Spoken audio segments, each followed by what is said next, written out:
You by Miller Lite and Luther Auto. And now, to kick off your NFL weekend, this is Vikings Live. Well, the Vikings are back on the right track, winning back-to-back games after the bye week. Now they'll try to keep up their winning streak over division opponents, going to Chicago for Monday Night Football. Good evening, everyone, and thank you for joining us here on this Thursday for Vikings Live, along with Ron Johnson and Courtney Cronin. I'm Hobie Artigue. Don Mitchell, Paul Allen, they'll join us in just a little bit. But, guys, the Vikings have now won back-to-back games for the first time this year. 8 games down, 8 more to go. The question is, are we seeing maybe the signs of a team trending toward a real playoff push, Ron and Courtney? I think that it's possible, but Ron, I'm not going to go all in and buy into the playoff push until they beat Chicago. What did Rick Spielman say during the bye week? It was that they will find out how far they have to go, how far they are out of contention or back in contention once they get through this stretch of division opponents. And the Chicago game, you've got to cap it off at a place that you have not played well at all in order for me, at least, to buy in. And I'd say if you're going to buy long now, because if you wait to buy next week, the return on your investment is not going to be there. But, yes, I'd say the 3-game, 4-game stretch they have coming up, it is viable to buy into, yes, this can be a playoff push team. I agree with Courtney, though. I do want to see what they look like on Monday night because this is the ticket. How do they handle this Bears defense? Well, it's another week, another show talking about Dalvin's domination. Dalvin Cook leads the NFL in rushing yards and in rushing touchdowns, and that's after missing a game and a half, too. Put that into perspective, and you see just how dominant he has been. But looking ahead to the Bears, he's had trouble against them before in the past, not rushing too well. Yards per carry down, but with the way he's playing right now, Courtney, things could be much different this time around in Chicago. Yeah, I think it is sustainable because you think about, okay, which teams are going to figure it out? Well, this is a really good run defense. The Bears had their own issues with it, and they seem to be figuring it out right now after what you saw, how they were able to kind of contain Derrick Henry. But for me, what I look at here is how is Gary Kubiak going to be able to mix up what they're doing with the run, a lot of outside zone, inside zone, making it not all look the same to be able to kind of tinker with defenses. And that's how you're able to keep that sustainability from Dalvin Cook. The one interesting stat, though, I was asked this earlier, like, why is he so good this year? Well, obviously, when he's healthy, he's the best pure runner in the NFL. I think it's the yards after contact. 2.82 yards after contact is a league high this year. He makes guys miss, and then he drags them once they're trying to tackle him. I mean, that's a big part of what makes him so successful is the ability to kind of fight through that, because when you face a really stout defensive line in a front seven like you will in Chicago, that's going to, I think, be the game changer. Yeah, for Dalvin Cook, the one thing to think about is use Khalil Mack as a litmus test. If he's getting to you, run opposite. But if you can control, let him go where he wants to go. So if you're running at Khalil Mack, don't be afraid to do that because he's not a great run support guy. I think that's what was going to make the offense actually work for Chicago. Don't give up the run. Still utilize the fact that their outside guys like to come up the field. Dalvin can slip underneath, but a quick pass to Dalvin is just like an extended handoff, and I think that's the key. You can quick pass to him, but like Courtney said, yards after contact or yards over expected, 238 yards, which is number 1 in the NFL. That's crazy when you think about guys hitting him. He's in a pile and you think he's down, or the fact that he's just bouncing off guys. He is one of the best, and then, Alvin Kamara and all those guys are 100-plus yards behind him. That just shows how good Dalvin Cook is. Hey, here's a look, though, at how tough running has been against Chicago for Dalvin Cook in his career. In 3 career games, he's yet to run for more than 40 yards in a game against the Bears, averaging less than 4 yards per carry in each one of those games, too. Another player who's had trouble against the Bears since he got here, that's Kirk Cousins. 0-3 as the Vikings starting quarterback in those games. Sacked 12 times in those 3 games, too. Costly turnovers, especially at Soldier Field. But last week, he had one of, if not his best performance of the season. Ron, how can he carry that into Chicago on Monday? Yeah, I'm going to say identify the Mike, and we'll go into my key, but he's going to have to understand where Khalil Mack is and who's the Mike backer. Those are the 2 things I think are going to help him with this front. The 3-4, you automatically get pressure because you're sending 4 to 5 guys. But what Kirk Cousins does well, you saw that there, dumping off the screen. I think Kubiak calling good plays, but he got the ball out of his hands quick. Irv Smith was a quick touchdown. Kyle Rudolph on the play action was a quick. Even though everybody's screaming, Adam Thielen's wide open, you still took what you felt comfortable taking. I get it. So I'm happy with that over an interception. Yeah, do you remember a couple weeks ago when Kirk was talking about maybe not trying so much for the home run play, getting some of those singles and doubles? The intermediate game, I think, is what we're starting to see come through for this team and for this offense, because you're not asking Kirk to always take deep shots off play action, because eventually teams are going to figure that out. I mean, of course you want to sprinkle some of those in there and make them a part of your game plan, but I think that was the thing that was kind of lacking weeks 1 through 6. We didn't see so much of that. Started to see a little bit more of it come alive against Detroit, but, people ask, how are they going to be able to, what's going to happen when plan A, which is run the ball, play action off Kirk Cousins, deep shots down the field, what's going to happen when that doesn't work, when inevitably that gets taken away? Do they have a plan B? I think that's where the intermediate game comes in. As for the defense, another solid day against Detroit after the bye week. Played well on the back end. The linebackers, the two areas, they were just pretty much out of their minds. And they also got pressure on Matthew Stafford. I won't go as far as saying they're back just yet, but what do you think is to be expected from that side of the ball moving forward through the final 8 games, Courtney? Keeping the receivers in front of you. I think that was the key. They played their keys. They did exactly what Mike Zimmer asked of them. You notice Eric Kendrick's interception was just Tampa 2, and he carried the tight end. We saw him carry Devontae Adams, so I think he can cover a tight end. And then Eric Wilson right there was the same thing. They looked like it was cover 2 man, but the linebackers had a different assignment. And that's just playing situational football, understanding Stafford has X amount of time. I'm going to act like I'm going to go with the over route, and then I'm going to jump back into the hole. And Stafford just assumed he was going to carry with the running back or the tight end underneath. So they're just playing their keys. That's the key. There's no more Xavier Rhodes locking the field down. Everybody line up and play the coverage, and you'll be fine. If they did that early on, they would have had 2 other wins. For sure, Seattle and definitely Tennessee. And I think here, too, Hobie, it's a product of maturity among these young defensive backs. This is trial by fire. This is a situation where we knew there were going to be a lot of growing pains. What we're seeing now is time. I know people don't want to be patient, but time has really helped seeing how the marginal improvement can be carried over week to week.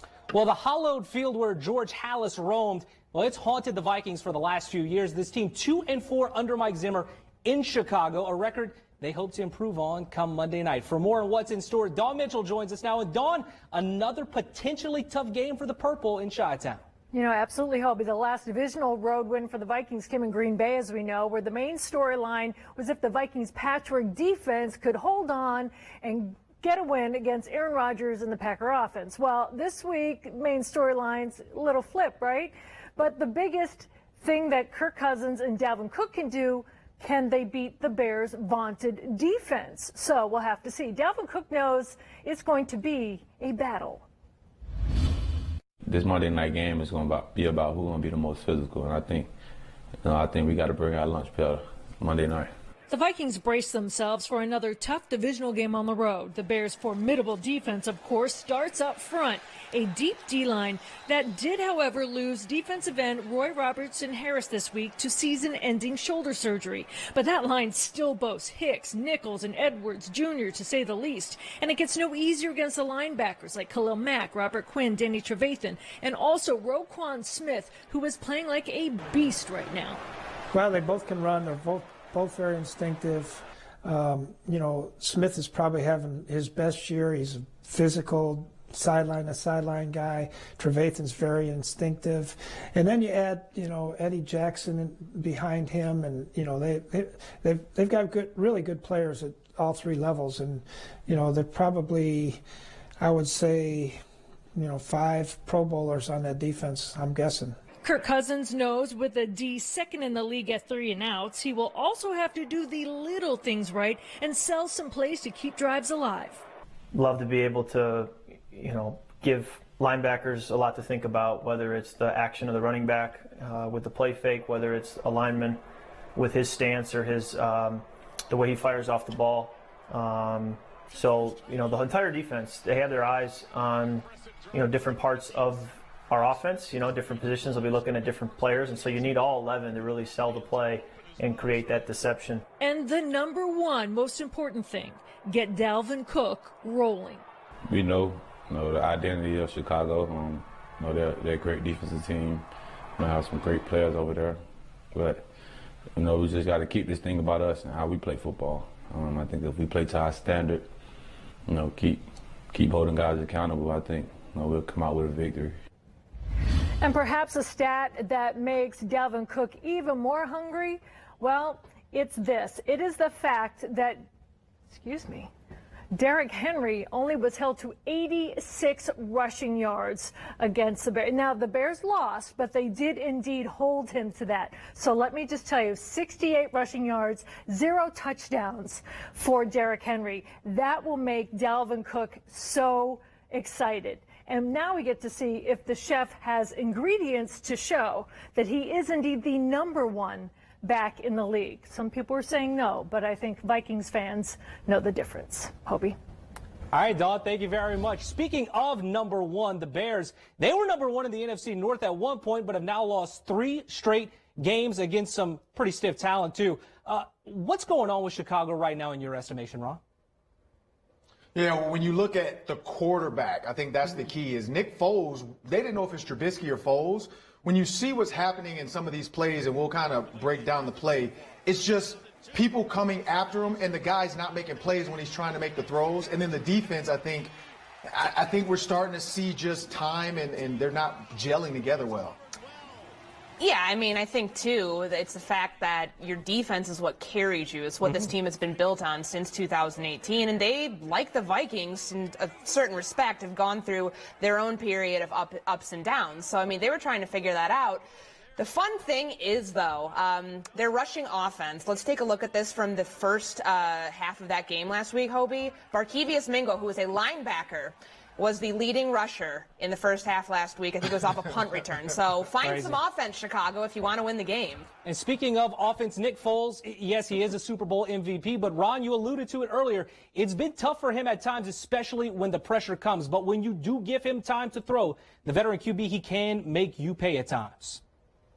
Yeah, and if you roll the tape, when you see what's going to happen is just the Titans are doing simple stuff. You're going to see a simple stunt here with just going inside quick, and the guys just aren't in the right spot. I don't know if he thought he was just going to rush outside, but that's just a guy using his technique. Here, you're going to see kind of a delayed loop, so he's going to take on the center, and then he's going to loop late. The running back makes a terrible decision, and then he still tries to get rid of the ball, almost throws a pick. And then again here, just pressure, and then he's going to try to go to the deep guy, but the deep guy's covered. He's late coming to his underneath guy, and the guys are coming off on the cover. So that's going to be Zimmer showing coverage and then switching it up because Nick Foles will throw a pick. But that Bears defense, which won them so many games over the last few seasons, Courtney, they're still pretty potent, lead the NFL on third down. And run defense-wise, they've been really, really stout with that front seven.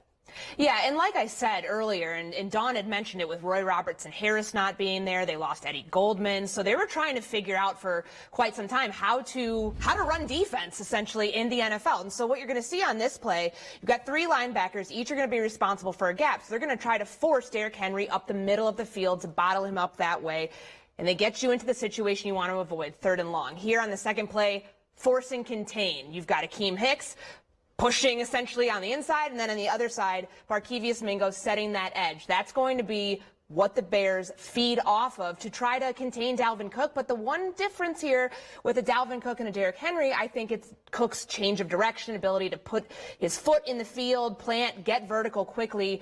That's going to be what Dalvin Cook relies on in order to get away from being bottled up by that defensive front. All right, so much more to come tonight on Vikings Live, including this week's Player Spotlight. After the break, Paul Allen catches up one-on-one with Irv Smith.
You're watching Vikings Live.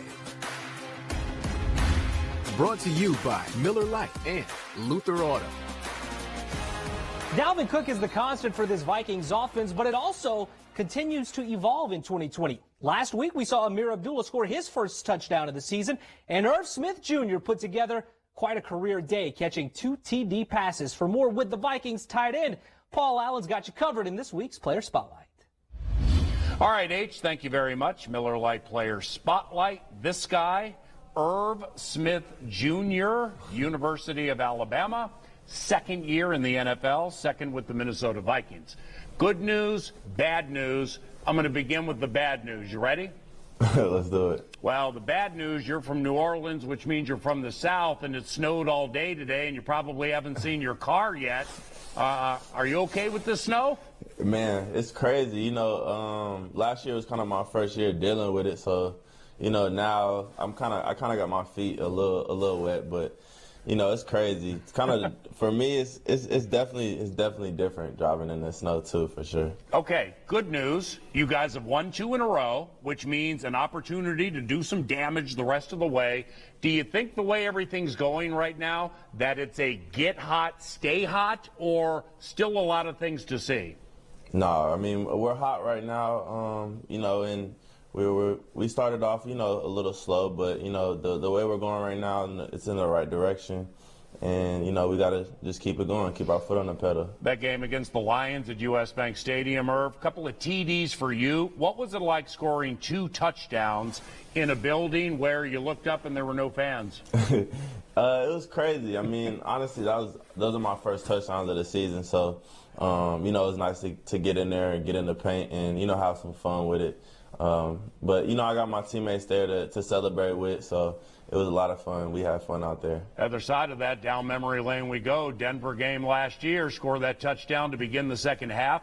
Remember how loud the crowd was there? And when Rudolph scored to take the lead and you would win the game.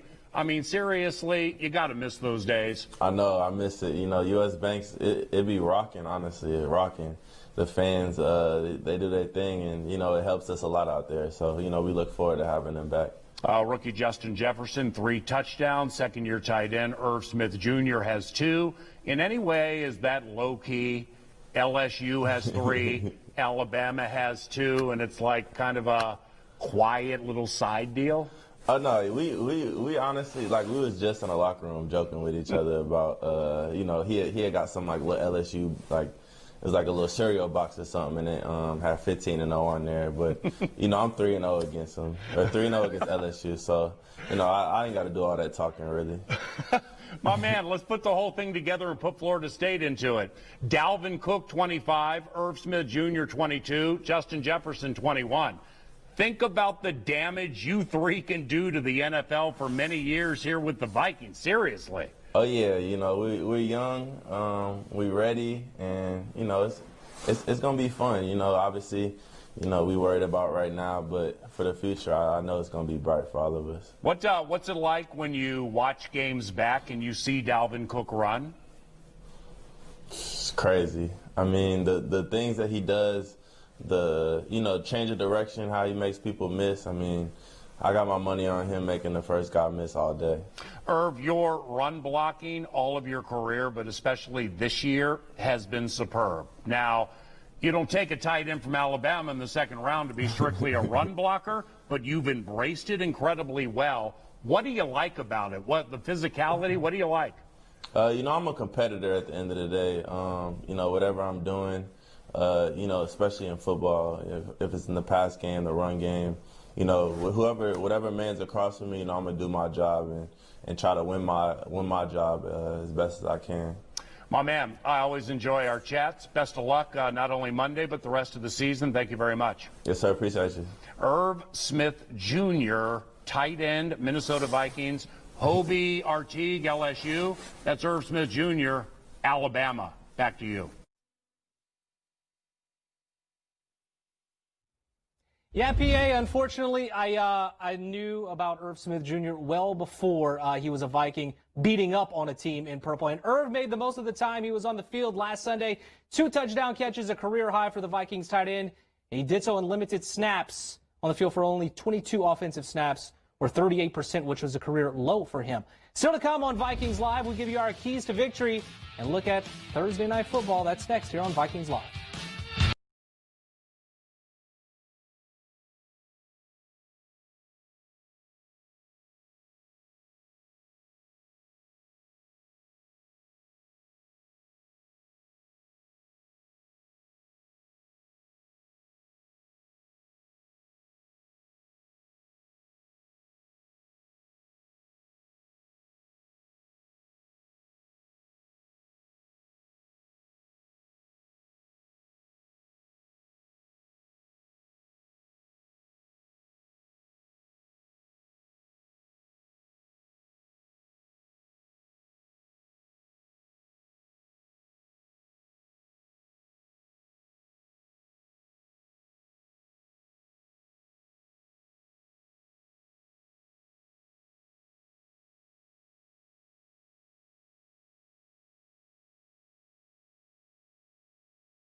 Welcome back to Vikings Live. Brought to you by Miller Lite and Luther Auto. Well, the Vikings are going for 3 straight wins against 3 straight division opponents on Monday night in Chicago. Paul Allen has more in this week's Word's Eye View. All right, Word's Eye View this week involves amateurs and pros and predictions and the faces you see on Vikings Live. Let's go with this. Ron Johnson, greatest Gophers receiver ever. They beat Iowa. Courtney Cronin, IU alum. They destroy Michigan State this weekend. Hobie Artigue, LSU. They don't play this weekend, but a week from Saturday, they will lose to Alabama, and that was Irv Smith Jr. school. Irv Smith Jr., as we learned earlier, plays for the Minnesota Vikings. The Vikings will score at least 24 points on Monday night. The question is, will that be enough? Only time will tell, Hobie. Had to bring it up. All right, time now for our Vikings keys to victory. Ron, how can the Vikings keep this winning streak rolling in Chi-Town this weekend? Real simple. It's a 3-4 defense, so you have to identify the Mike, and then you identify the Mac, and it's in Khalil Mack, because you have to figure out where he's lining up, because that's where they're going to have their strong rush come from, and that's what they like to do a lot of their games, because they want to free him up on the tackle. So simple. Kirk can figure it out. They get the numbers right, and then the center can't screw up. So remember, Hobie, when I was talking about having like a plan A and then having like a plan B and maybe even a plan C, what you're going to do on offense when inevitably they try to bottle up Dalvin Cook? I think the key to success for the Minnesota Vikings, pull on some of the things you did last week, get that intermediate game going. What did they do in 2017 in order to, in Chicago, when they were losing and able to pitch that comeback? The intermediate game, go with the checkdowns, go with the screens, find your tight ends, utilize them. We saw it work last week. be able to continue that, carry it over into Soldier Field, and I think that they will walk out with a W that way. And it's Thursday Night Football tonight, and you can play along on the Fox Bet Super 6 app. Answer 6 questions about tonight's game, and you can win $25,000 playing the TNF Challenge. Fox Bet Super 6 was developed by a division of Flutter Entertainment in partnership with Fox Sports, a unit of the Fox Corporation. And tonight should be a good one. Thursday Night Football, 2 teams the Vikings have already faced. It's the Colts at the Titans. Ron, Courtney, who do you have in this one tonight on Fox 9? I'm going with the Titans because of Ryan Tannehill and, of course, that monster of a man, Derrick Henry. Yeah, I think the Titans as well. We saw what they did in Chicago last week when they were tested by a really tough defense. Colts defense has been pretty good so far, but I think that the Titans get it done on Thursday Night Football. I think it's going to be another clean sweep for us, too, because I'm going with the Titans, too. Battle-tested. They went toe-to-toe with the Steelers. And the Colts, they're only 1-4 in their last 5 games against teams with a winning record. Should be a good one, though, because this just cut out, so I'm just going to go with that. Like, yep, you did it. All right, thank you, Ron. Thank you. I wish we could talk a little bit. I hate not being in that studio with you two. Just hate it. Me and Courtney over here having all the fun. You're by yourself. I know. It's very lonely. It's very lonely in the Cove. All right, that'll do it for us here on Vikings Live tonight. But be sure to join us for Vikings Game Day Live Sunday at 10 a.m. as we preview what's to come in that Monday night outing in Chicago against the Bears. For Ron Johnson, for Courtney Cronin, for Dawn Mitchell, and for Paul Allen, I'm Hobie Artigue. Thank you very much for joining us here on Vikings Live. There's a look at Nissan Stadium as the Titans get ready to kick things off against the Colts. You can watch that game coming up next right here on Fox 9. We'll see you next.